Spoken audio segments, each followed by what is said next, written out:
하나님 말씀 누가복음 1장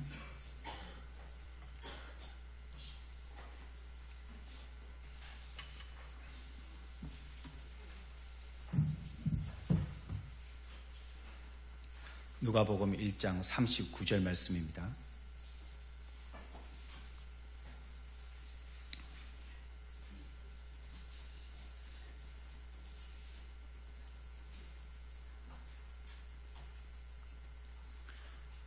이때에 마리아가 일어나 빨리 산골로 가서 유대의 한 동네에 이르러 사가랴의 집에 들어가 엘리사벳에게 문안하니 엘리사벳이 마리아가 문안함을 들으매 아이가 복중에서 뛰노는지라.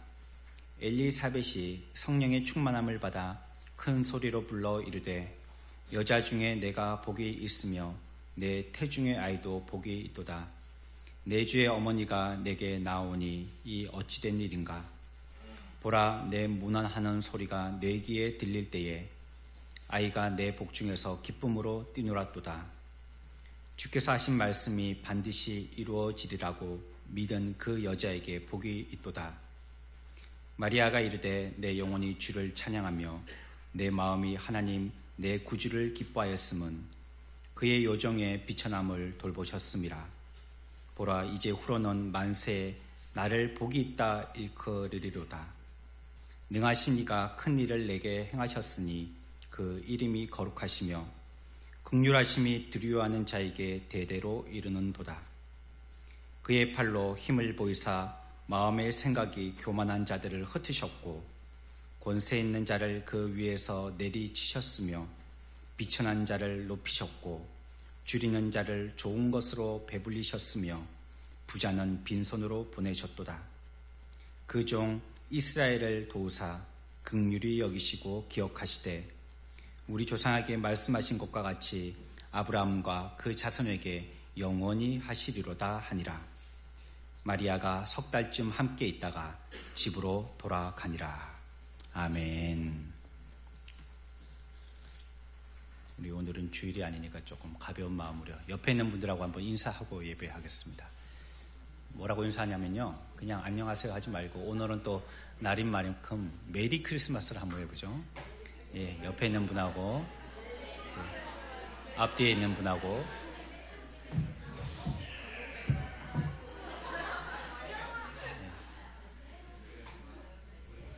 세상 사람들은 그것이 왜 기쁜 날인지 왜 메리가 되는지 잘 모르지만 우리들은 그 참 의미를 알기 때문에 진짜 메리 크리스마스입니다.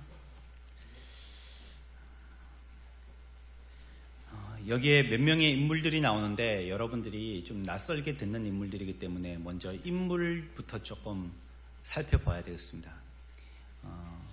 여기에 특별히 세례 요한의 아버지와 어머니가 나오는데 아버지가 사가랴고 어머니가 엘리사벳입니다. 그러니까 세례 요한이라는 사람의 부모가 나타나고요. 그리고 예수님의 어머니도 나옵니다. 예수님의 어머니 이름이 뭐죠? 물론 이 마리아는 육신의 어머니를 얘기하는 것입니다. 뭐 예수님이 하나님이신데 하나님의 어머니가 계시면 그 어머니가 하나님보다 더 높으신 거 아니냐 이렇게 생각할 수 있지만 마리아는 예수님이 나기 위한 육신의 어머니예요. 그러니까 하나님보다 뭐 높고 그런 것이 아닙니다. 이렇게 이제 네 인물들이 나오고요. 그리고 뒤에 가서는 또 2장에 가서 시몬이라는 사람 25절을 보면 이 거룩한 한 사람이 나오는데 시몬이라는 사람이 나타나서 이 사람이 또 그 예수님의 나심에 대해서 찬양하고 찬양시를 부르고 있습니다. 그 찬양시를 뭐 찬양이라고 이렇게 하기도 하고요, 찬가라고 이렇게 합니다. 뭐 천주교 같은 데서는 뭐 찬미가, 찬미곡 이렇게도 부르기도 하는데 찬양이나 거의 같은 말이라 하겠습니다. 가브리엘 천사가 나타났어요. 기쁨의 소식을 알려주는 천사인데요. 그 가브리엘 천사가요, 엘리사벳이라는 이 여인에게 나타나서 그 여인에게 네가 이제 아이를 낳을 것이다 라고 이렇게 소식을 알려주게 됩니다. 이거 어려운 말로 하면 수태고지라고 하죠. 그런 거는 뭐 굳이 그렇게 어려운 말 안 써도 되고 임신했다는 겁니다. 천사가 당신이 임신했어라고 이렇게 임신 소식을 알려준 것입니다.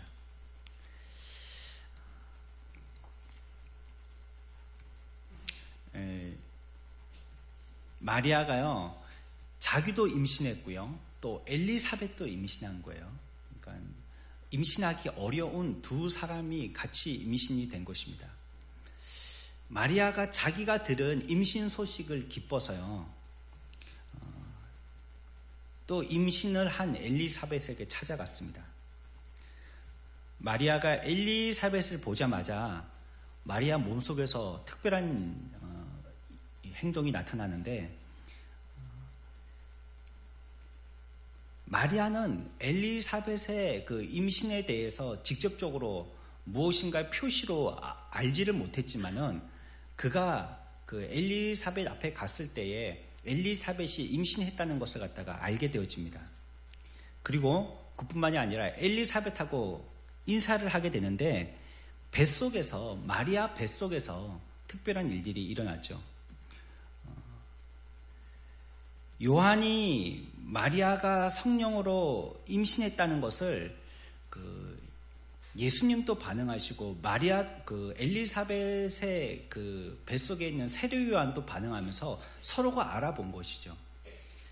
어쩜 우리가 예수님의 나심에 대해서 처음 그 소문을 들은 동방 박사들이라든지 아니면 양치는 목자들이라든지, 이 사람들이 그들의 그 예수님의 탄생에 대해서 첫 번째 방문자이지만, 예수님이 복중에 지어져서 예수님이 복중에 있는, 아직 태어나지 아니하셨을 때에 예수님이시라는 것을 알고 그를 맞이한 인물 중에는 아마 세례 요한이, 그리고 이 엘리사벳이 첫 번째 사람이라고 해도 과언이 아니라고 얘기할 수 있겠습니다.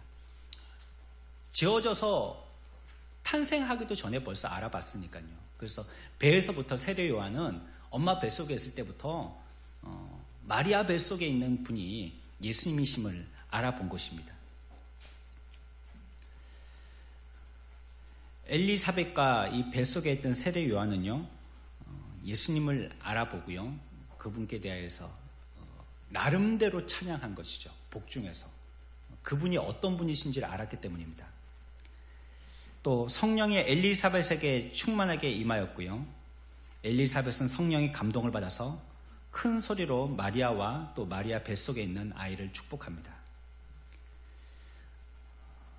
사가랴, 마리아, 시므온, 이런 사람들이 계속해서 찬양을 하는데, 이때 성령이 역사하셨다라고 성경은 얘기하고 있습니다. 이 찬양들의 뜻은요, 이들이 하는 말이 진실되고 반드시 이루어질 것이라는 것을 노래하고 있습니다. 그래서 엘리사벳은 마리아를 뭐라고 불렀냐면 내 주의 어머니요라고 불렀습니다. 여기서 예수님을 주로 부른 것이죠. 나름대로 알고 있었던 사이면 옆집에 누구 엄마, 누구 아빠 이렇게 부를 수 있을 텐데, 그렇게 부르기보다는 마리아를 부를 때 주의 어머니라고. 그러니까 예수님 마리아 뱃속에 있는 그분이 참 우리의 구주심을 갖다가 이미 알고 있었다는 것입니다. 이 순간 성령이 엘리사벳에게 강력하게 역사하였다라고 성경은 얘기하고 있는데요. 성경은 뭐라고 얘기하냐면요, 엘리사벳의 말이요, 마리아가 복받은 여자라고 이렇게 얘기하고 있어요. 가브리엘 천사가 마리아에게 예수님을 임신하게 될 것이라고 전할 때요, 마리아를 은혜 받은 자라고 2번씩이나 말했습니다. 여기서도요, 성령은 엘리사벳을 통해서요, 마리아가 복받은 여인이요 라고 2번씩이나 얘기합니다. 오늘 우리가 읽었던 말씀 중에 42절에 있습니다. 큰 소리로 불러 이르되 여자 중에 내가 복이 있으며, 복받은 여자라고 얘기하고 있죠. 45절에 가서도요, 주께서 하신 말씀이 반드시 이루어지리라고 믿은 그 여자에게 복이 있도다. 마리아가 복받은 여자다, 이렇게 얘기하고 있습니다. 왜 마리아가 복받은 여자인가? 엘리사벳이 마리아를 쳐다봤을 때 마리아를 보고 이 복받은 여자라고 이렇게 말할 수밖에 없었던 이유에 대해서도 또 얘기하고 있는데, 우리가 금방 살펴봤던 45절에 그 이유를 설명하고 있습니다. 주께서 하신 말씀이 반드시 이루어지리라고 믿는 그 여자에게 복이 있도다 라고 얘기하고 있어요. 마리아가 복받은 여자라는 말은 무슨 이유 때문이냐면, 바로 주께서 하신 말씀이 반드시 이루어지리라고 믿기 때문에 복받는 여자라는 거예요. 너를 통하여서 구주가 나시리라 천사의 소식을 들었죠, 마리아가. 거기에 대한 자기는 다른 이유를 들을 수가 없었어요. 그냥 나는 그렇게 못해요, 나는 안 돼요, 이런 말을 할 수 없었고, 그냥 천사가 너를 통하여서 구주가 나시리라 이렇게 말씀하실 때에 마리아는 그것을 그냥 수용할 수밖에 없었습니다. 아멘 할 수밖에 없었죠. 그런데 오늘 엘리사벳을 통하여서 마리아의 그런 모습이 참 진실되고 신실한 믿음의 모습이라고 지금 다시 한번 증거해주고 있는 것입니다. 너가 그 말씀을 말씀 그대로 믿는다면 너는 참 복되도다, 이런 뜻입니다. 천사가 얘기한 말에 대해서 네가 거부하거나 거절하지 않고 그대로 아멘이라고 받는다면 너가 참 복되도다, 이런 뜻입니다. 우리는 지난 심야기도 시간을 통해서 야베스의 기도에 대해서 좀 살펴보았습니다. 내게 복을 주시려거든 할 때 이 말씀이 복을 정의한다라고 우리는 들었어요. Bless of bless, 복 중에 복이다 하는 거죠. 무슨 복이 가장 큰 복이냐? 하나님이 가장 큰 복이시다. 하나님이 복의 근원이시다 하는 것을 말씀하시는 것이죠. 여러 가지 돈을 많이 버는 복, 건강한 복, 자식 잘 되는 복, 대대손손님 출세하는 복, 여러 가지도 그 세상적인 복도 있겠지만, 지금 야베스가 얘기하는 복은 그런 복보다도 하나님이 나의 하나님이시다, 그 하나님이 나의 하나님이시다는 것을 가지고 가장 큰 복으로 여겼다는 거예요. 그리고 또 지경을 넓히시고 라고 얘기했습니다. 영향력을 끼치는 사람이 되게 해달라고 기도한 것입니다. 땅 크게 사게 해달라고, 건물 큰 거 얻게 해달라고, 그 지경이 아닙니다. 지경을 넓게 해달라는 것은 영적인 지경을 얘기하는 것이죠. 내가 세상에 영향받는 사람이 아니라 세상에 영향 주는 사람이 되게 해달라는 뜻입니다. 믿음을 가지고 살아갈 때에 비록 그 사람이 가난하고 실력 없고 못났다 할지라도 세상에 빛과 소금으로 영향력을 끼칠 수 있는 것입니다. 그래서 어떤 훌륭하고 큰 사람도 그 사람을 전도하지 못했는데, 비천한 사람, 아무 힘도 없는 사람, 연약한 할머니, 그분이 그 우람한 남자, 그 훌륭한 남자, 그 장대 같은 남자를 흔들어서 전도해서 하나님께로 오게 되어지는 경우가 생기는 것입니다. 지경을 넓혀달라는 것은 영적인 우리의 영향력을 넓혀달라는 것이죠. 주의 손으로 나를 도우사라고 했습니다. 하나님의 능력과 임재가 필요하다는 기도죠.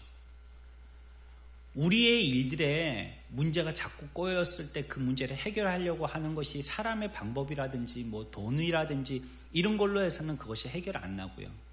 밑빠진 독이 물 붓기입니다. 우리에게 비결 삼을 수 있는 것은, 키를 삼을 수 있는 것은요, 바로 하나님의 능력과 임재입니다.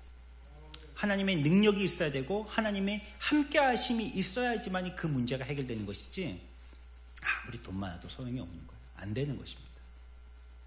우리는 우리 주변에 일어나고 있는 여러 사건 사고들로 통하여서 이 세상에 있는 물질들이 얼마나 허무하다는 것을 갖다가 새삼 깨닫고 있습니다. 많이 장만하고 잘 준비해봤자 아무 소용이 없다는 거예요. 오늘 아침에 또 거기에 대한 기사가, 이제 연일 기사가 계속 그 제천 화재 사고에 대해서 나오고 있지 않습니까? 한 여학생이 죽었는데 19살 여학생, 이번에 고3 시험 치고 숙명예대 숙대에 합격한 여학생이었어요. 이공계에 합격을 해서 그 숙대에서 화환을 보냈더라고요. 합격한 학생인데 안타깝게 죽게 됐으니까 화환을 보낸 겁니다. 거기에 대해서 기사가 나왔더라고요. 그럼 얼마나 그 학생이 그 학교 가고 싶었다고 그 기사에도 나와 있던데, 학생들이 보기에도 내 친구는 이제 놀려고 그동안 놀지 않고 열심히 공부한 친구라고, 참 착한 친구라고 이렇게 칭찬을 써놨던데 그걸 뭐 합니까? 숙대 가려고 그렇게 열심히 공부하고 애를 썼는데 뭐 합니까? 한 줌의 죄가 됐어요. 하나님의 능력과 임재 없이는요, 이 세상에서 우리가 무엇인가 하려고 할 때 별 의미가 없는 겁니다. 하나님이 함께 하시지 않는 일이라면 그게 무슨 의미 있습니까? 하나님이 함께 하시지 않고 나 혼자 동떨어져 가지고 부자 돼 가지고 무슨 소용이 있어요? 하나님이 함께 하시지 않는 건강 가지고 뭐 하겠습니까? 죄짓지. 하나님이 함께 하시지 않는 사업 성공 가지고 뭐 하겠습니까? 그래서 우리들이 개인적인 부흥이나 교회의 부흥이나 그의 생명력과 정체성이라고 할 수 있는 것은 바로 하나님의 임재와 하나님의 능력입니다. 이것이 있어야 된다는 거예요. 그래서 지경을 넓혀달라고 기도했습니다. 또 한 가지 기도했죠. 환난을 벗어나 근심이 어깨에 있어서라고 기도했습니다. 열심히 기도합니다. 힘들어서 기도합니다. 그래서 기도가 성취됐어요. 하나님께서 그 기도에 응답해 주셨어요. 그러고 난 다음에 사람들이 이제는 허리띠를 풀기 시작하더라는 겁니다. 그렇게 어렵게 구원받고 내가 그렇게 인생의 중요한 문제를 해결해 달라고 하나님 앞에 간절하게 기도해서 하나님께서 그 기도에 응답해 주셨는데, 그리고부터는 이제는 태평스럽게 믿다 보니까요, 오히려 이제는 환난이 지나가니까 근심이 오더라는 거예요. 시험 빠지게 됐다 이 말입니다. 시험 들었다 이 말입니다. 내가 그 문제를 들고 계속 기도한 것처럼 앞으로 인생에서도 끝없는 사탄마귀에 우리를 넘어뜨리려고 하는 태클이 있을 줄 알고 계속적으로 기도했어야 되는데, 앞에 큰 산 넘어갔다고 그냥 무장해제한 것이죠. 사고들이 그런 데서 납니다.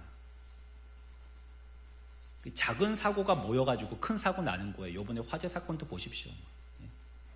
뭐 비상구 쪽에 거기 뭐 문도 제대로 개방도 안 해두고 그 문이 어디 있는지 표시도 제대로 안 해놓고 입구에다가 짐을 잔뜩 쌓아놓고 또 소방 안전 점검도 셀프로 자기들이 스스로 하고 여탕이라고 점검하려고 소방관이 들어가야 되는데 여탕이니까 못 들어갈 거 아니에요. 그러면 손님 없을 때 하면 될 텐데 그런 건 생각을 안 했나 보죠. 그러니까 또 자체로 점검을 했어요. 그리고 뭐 1층에 수리하던 게 제대로 잘 안 됐고, 또 뭐 확인해 보니까 위에는 뭐 불법으로 증축을 해놨고, 여러 문제들이 그게 나중에 폭발할 때는 동시에 폭발을 해버리는 겁니다. 그래서 여러분들 주변도요, 단정하게 잘 정리해 둬야 됩니다. 그게 사건의 시초가 돼요. 소방관들이 얘기하는 걸 들어보면요, 전자제품 중에서 계속 꼽아놓는 전자제품 있죠. 버릴 때까지 꼽아놓는 거. 냉장고, 냉온수기, 정수기 이런 거 있잖아요. 어떤 건 밥솥도 꼽아놓고 잘 안 빼죠. 쏘개 것만 빼고. 이런 데서 불이 나는 거예요. 불이 난다는 거예요. 집은 뭐 우리가 청소할 때 저 구석까지 청소를 합니까? 보이는 데만 청소하지. 그러니까 먼지가 다 글로 날아들어와서 먼지가 나중에 보면 썬뭉치가 돼 있어요. 그때 스파크가 탁 일면 그게 그냥 발화점이 돼가지고 불이 붙어버리는 거예요.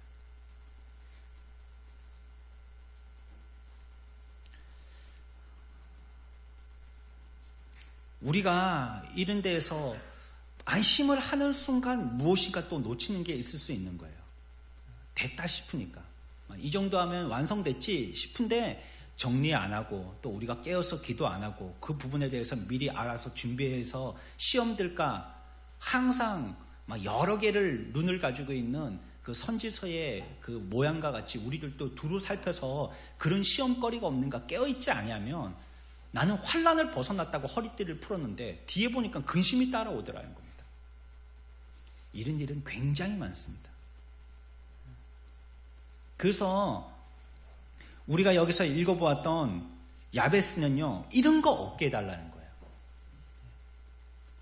큰 문제 해결해서 기도 응답받은 다음에 뒤에 쫓아오는 시험거리들 없게 해달라는 것입니다. 여러분, 복이 무엇입니까? 진정한 복이 무엇입니까? 성경이 얘기하는 복은요, 물질적인 복 아닙니다. 죄송하지만.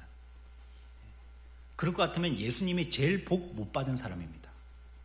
예수님은 뭐 옷 하나 걸치지 못하고 돌아가셨으니까. 그것처럼 가난뱅이가 어딨어요? 제일 가난하게 돌아가신 분이 예수님이시잖아요. 뭐 그러면 건강이 복입니까? 예수님은 요절하셨는데 30대 펄펄 끓는 청춘의 나이대에 죽어버렸는데 그게 건강입니까?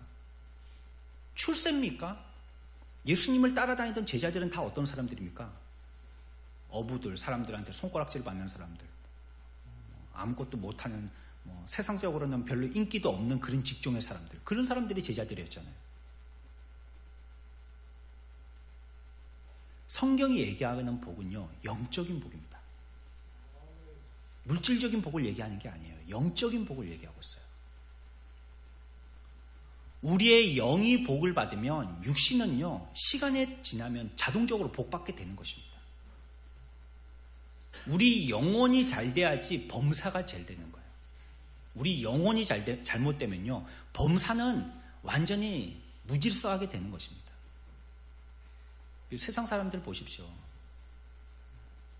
자기가 건강해갖고 돈 많이 벌어 보십시오. 이거 가지고 물론 선행도 하고 어디 기부도 하고 그래가지고 신문도 나오고 하지만 죄 많이 짓습니다. 참복은 영적인 복이라고 얘기하고 있어요. 그런데 오늘 한 가지 더 얘기하는 게 있죠. 엘리사벳을 통하여서 마리아를 복되다고 얘기할 때 뭐가 복이라고 얘기한다고요? 말씀을 믿으니까 복이 된다는 것입니다. 그 말씀을 말씀대로 이루어질 줄 아니까 네가 복되다 이렇게 얘기한 것입니다.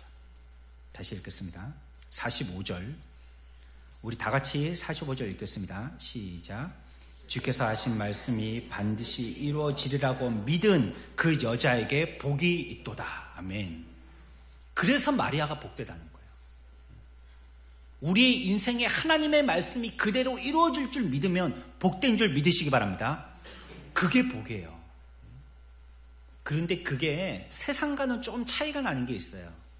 우리들은 앞에서 말씀드린 것처럼 부자 되고 싶고 건강하고 싶고 출세하고 싶고 그런데 세상적으로 보면 내가 부자 안 될 수도 있고요. 건강 안 할 수도 있고요. 출세 못 할 수도 있는 거예요. 하지만 그러한 가운데 성경의 뜻대로 이루어진다면 그걸 복으로 여겨야 된다는 겁니다. 우리에게 선택지를 주죠. 부자가 돼서 지옥 갈래, 나사로가 돼서 천국 갈래. 우리에게 선택지를 주는 겁니다. 우리가 가난뱅이가 됐다 할지라도 예수 그리스도를 믿고 천국 가면 우리에게 참 복인 줄 믿습니다 하고 이 세상에서 믿으면 그게 그에게 복이 된단 말이에요. 우리의 기준은요, 말씀이 기준이라는 것입니다. 말씀대로 했으면 복이고 말씀대로 하지 못했으면 복이 못 됐다는 겁니다.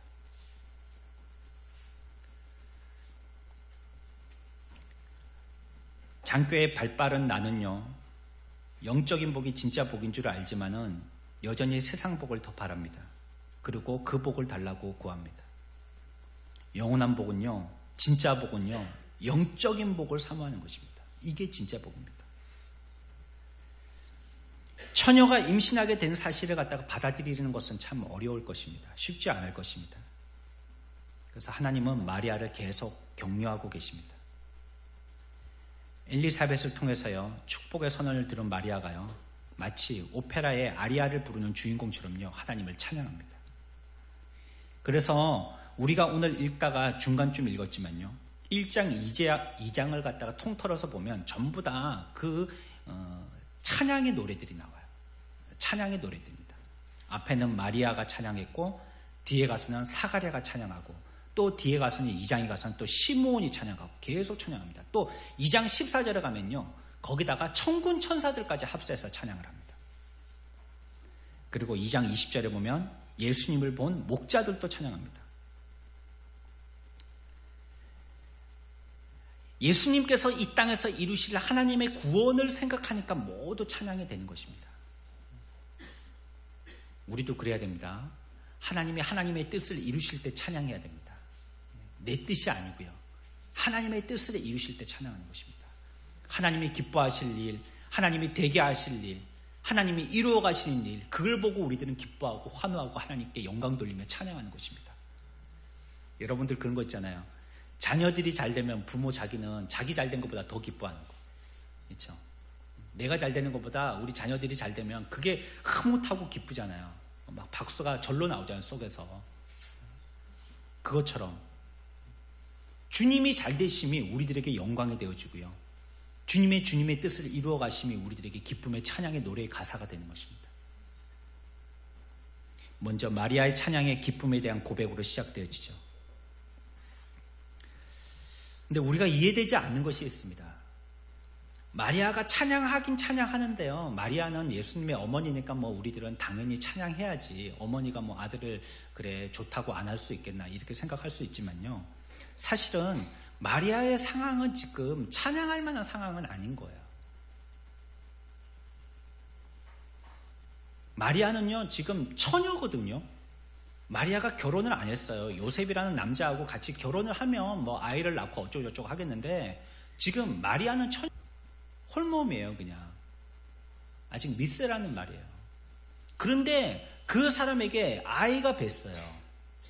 그 시대에는 용납 안 되는 겁니다. 요즘은 이거 가지고 또 법으로 만들어가지고 뭐 어떻게든지 아이만 낳으면 뭐 다 잘하는 걸로 이렇게 얘기를 하는데 그 시대는요 미스가 아이를 가졌다는 것은요 돌맞아 죽을 일입니다. 우리 전통에도 뭐 그런 문화가 비슷하게 있지만 아직 결혼도 안 한 처녀가 아이를 가졌다 그러면 동네 한가운데 그 여자를 데리고 나와가지고요 돌을 던져서 죽이고요 그 죽은 자리가 그 사람의 무덤이 되는 거예요. 소복하니 이렇게 돌이 쌓여가지고. 이 마리아가 뭐가 기뻐할 일이 있습니까? 뭐 즐거워할 일이 있습니까? 하지만 그럼에도 불구하고 마리아는 찬양한 거예요. 어떻게 처녀가 임신한 자기의 상황을 두고 하나님을 찬양할 수 있는가? 성경이 몇 가지 우리들에게 거기에 대한 질문에 해답을 주십니다. 48절 봅시다. 마리아가 노래하고 있는 노래들 가운데 있는 내용입니다. 48절 다 같이 읽습니다. 시작.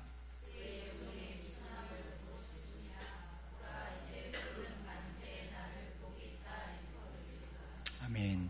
마리아가 하나님을 찬양할 수 있었던 이유를 첫 번째로 뭐라고 얘기하냐면 자신의 뭘 돌보셨어요? 비천함을 돌보셨다는 겁니다. 나의 비천함을 돌보셔서 하나님을 찬양할 수 있다라고 마리아는 고백하고 있어요. 비천함이라는 것은요, 이 마리아의 사회적인 신분을 얘기하는 거예요. 자기는 보잘것없고 가난한 여자에 불과합니다. 이런 뜻입니다. 이런 나를 돌보셨으니 하나님을 찬양한다는 것입니다. 그러니까 이 땅에 하나님이 하나님의 말씀대로 이루시는데 그걸 찬양했다 했잖아요. 앞에서 여러 사람들이 하나님이 하나님의 구원을 이루실 것을 찬양했다 했잖아요. 근데 그 하나님의 구원의 뜻들을 이루시는데 많고 많은 날고 기는 많은 사람들이 잘난 사람들이 많은데 해필이면 나처럼 비천한 여자를 아무짝에도 별 쓸모 없는 것 같은 할 줄 아는 것도 없고 말할 줄도 모르고 거기다가 나는 사회적으로 사람들한테 지탄받을 수밖에 없는 형편과 같이 이 그 처녀의 몸으로 있는데 나를 통하여서 예수님이 나셨다는 거예요. 이 형편없는 나를 통하여서 예수님이 나셨다는 것입니다. 여기에 대해서 하나님을 찬양하고 있죠. 이것이 우리 모두의 찬양의 고백이 되어야 됩니다. 우리 뭐 잘났습니까? 사실. 예. 뭐 여기 있는 분들은 저보다 다 잘나신 분이시지만 그래도. 예. 우리가 그래도 세상에 날고 기는 사람들 보면 그 사람들 어마무시하잖아요. 막 엄청나잖아요. 예. 뭐 한 끼 식사를 갖다가 뭐 몇백만 원짜리를 먹고 몇백만 원짜리를 갖다가 뭐 몇 달을 먹어도 몇백만 원을 다 못 먹는데 그 사람은 한 끼로 몇백만 원짜리를 먹고 그 사람들에게는 돈의 관념이 우리하고는 좀 다른 것 같아요.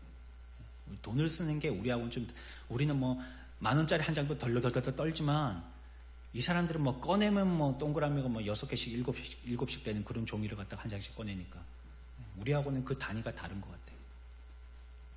하지만 우리를 통해서 하나님이 일하신다는 겁니다. 성령은 절대 독단적으로 일하시지 않는다고 배웠잖아요. 충분히 자율적으로 하실 수 있는 분이지만 혼자 하시지 않는다는 겁니다. 반드시 미천하지만 우리와 같이 일하려고 하세요. 왜냐하면 우리를 통해서 하나님께 영광 돌리기 위해서라고 우리가 어제 배웠습니다. 일꾼은요, 세 종류의 일꾼이 있습니다. 첫째는 자신을 위해서 일하는 사람이 있고요. 둘째는요, 일을 위해서 일하는 사람이 있고요. 셋째가 하나님을 위해서 일하는 사람입니다. 그러면 내가 진짜 하나님을 위해서 일하는 사람인지, 세 종류의 사람 가운데 나는 어디에 속하여지는지 찾아봐야 되는 것입니다. 내가 나를 위해서 일하고 있는지, 아니면 일 때문에 일하고 있는지, 아니면 하나님을 위해서 일하고 있는지 말이죠. 그래서 일할 때도 그 정도의 차이와 강약을 조절할 때 자기가 지금 누구를 위해서 일하고 있는지를 살피고 일을 해야 되는 거예요. 자기를 위해서 일한다면 주변에 있는 사람들은 안하무인이죠. 뭐 상처를 받든지 뭐 피가 터지든지 뭐 나 잘 되면 되니까. 일을 위해서 일하는 사람들도 좀 그런 성향이 있습니다. 주변의 사람들이 많이 힘들죠. 우리는 하나님을 위해서 일하는 사람들입니다. 그러니 하나님께 영광되도록 일을 해야 돼요. 일이 조금 잘못되더라도, 조금 천천히 되더라도 하나님께 영광이 되도록 해야 되는 것입니다.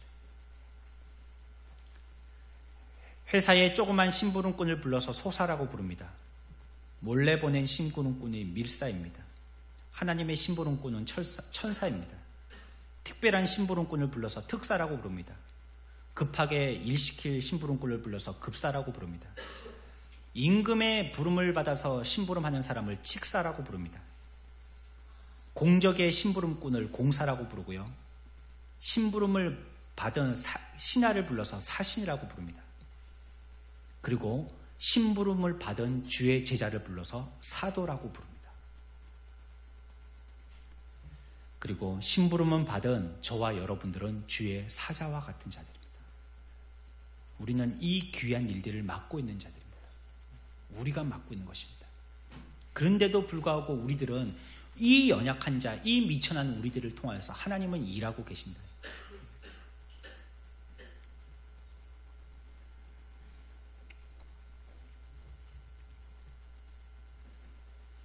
바울은 이렇게 고백했습니다. 살아도 주를 위해서, 죽어도 주를 위해서 살고 죽나니 사나 죽으나 주의 것이로다 라고 얘기했습니다. 오늘 이 시간에 모이는 저와 여러분들도 주님 앞에 이와 같이 사명받은 자로서의 삶을 사는 우리 사랑하는 선한 목자교회 성도들 되어지기를 축원합니다. 우리들은 주님을 위해서 일하는 자들입니다. 비록 우리가 비천하고 약하지만 우리들은 주님을 위해서 일하는 자들이라는 거예요. 마리아가 하나님을 찬양했던 이유가 그것이죠. 왜 하필이면 접니까? 나약하고 일할 줄도 모르는 처녀인 저에게, 힘없는 저에게 어째서 하나님이 나를 통해서 일하려고 하십니까? 이에 대하여서 하나님께 찬양했습니다. 딱딱 우리가 뭐 썩은 나뭇가지를 콩콩콩콩 찢다가 번개가 쳐가지고 나무가 푹 하고 쓰러지니까 날아가면서 야, 내 힘이 이렇게 세? 하면서 날아간 것처럼 우리들은 우리의 힘과 우리의 능력으로 그 나무가 쓰러졌다라고 교만 부려서는 안 됩니다. 우리가 한 것이 아니에요. 우리는 할 수 없는 자들입니다. 우리가 한 가지 더 생각할 것이 있습니다. 어째 마리아가 그와 같이 찬양했느냐? 돌보셨다라고 얘기하고 있잖아요. 마리아가 자신과 같이 비천한 사람을 하나님이 돌보셨다라고 얘기하고 있어요. 이 돌보다는 이런 표현은요, 성경에 여러 군데에서 나오는데요. 늙어서 임신할 수 없었던 이 엘리사벳이 임신했을 때에도 이와 같이 돌봤다라고 얘기하고 있습니다. 우리 앞쪽을 좀 보죠. 24절입니다. 1장 24절. 25절까지 봅니다. 시작.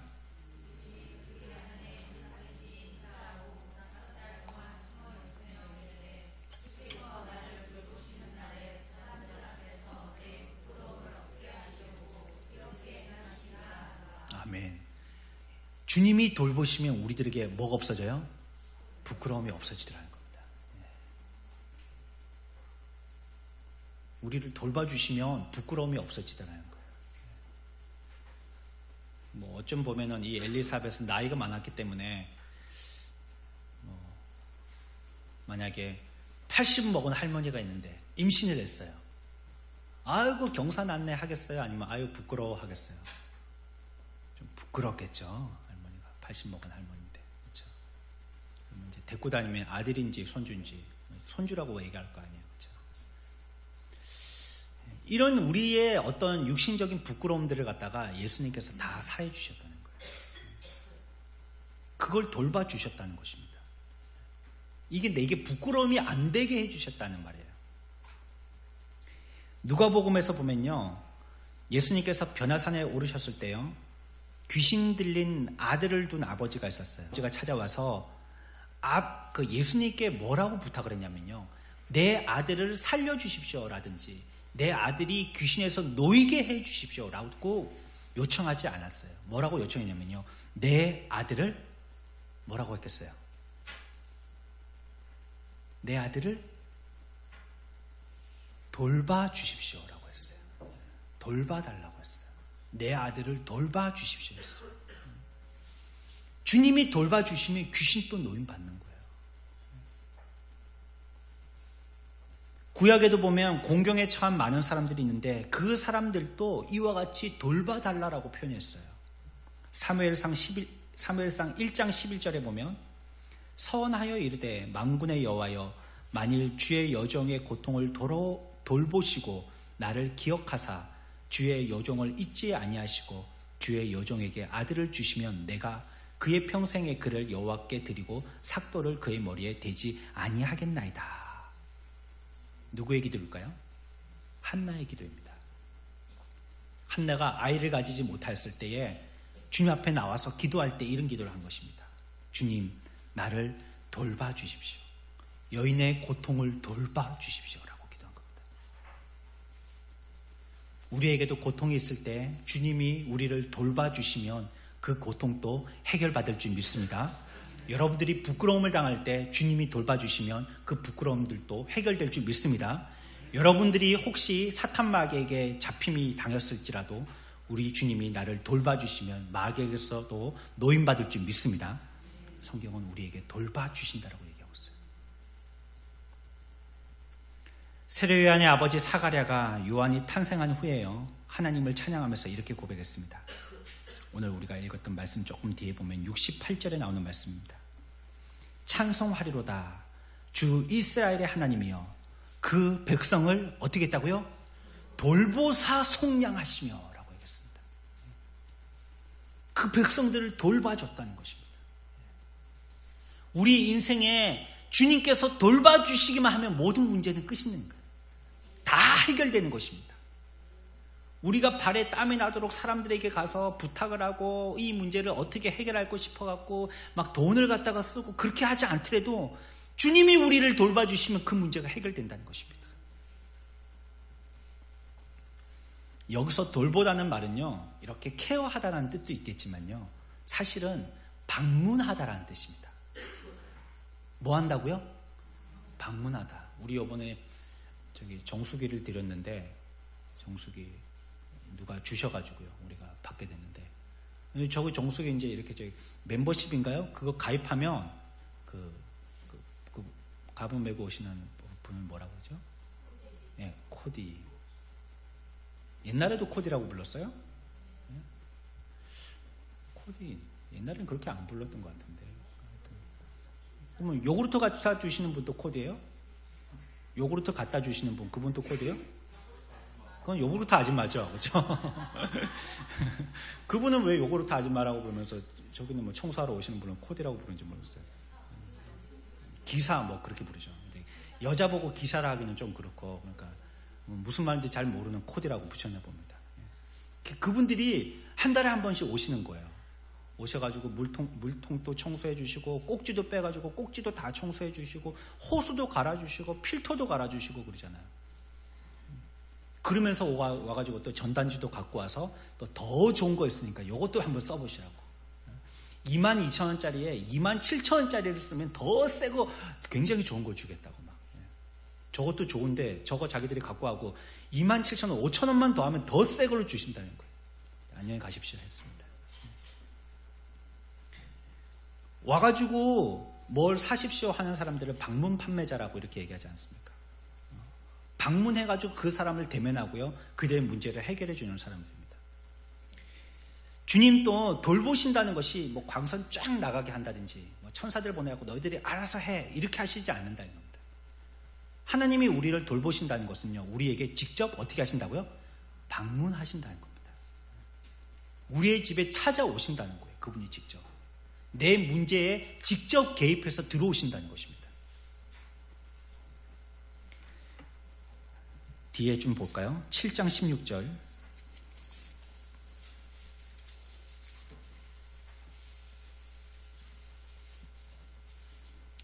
같이 읽습니다. 시작.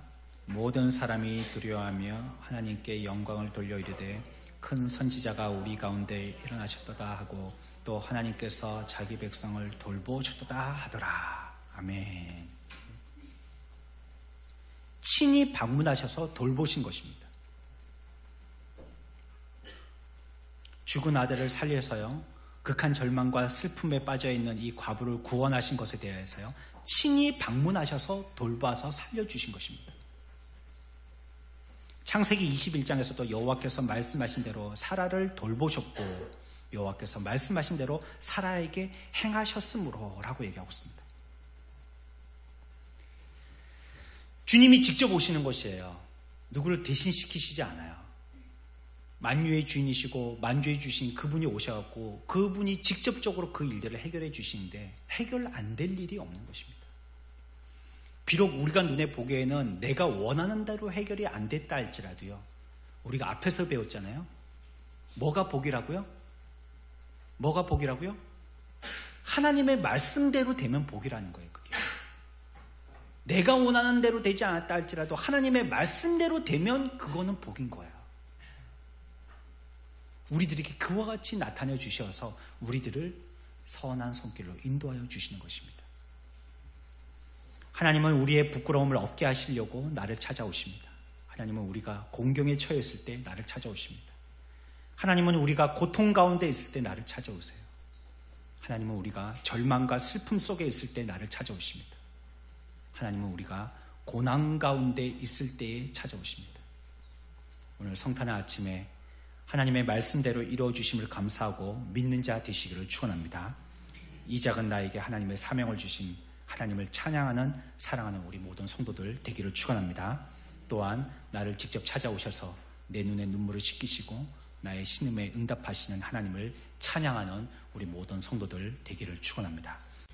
하나님 말씀 누가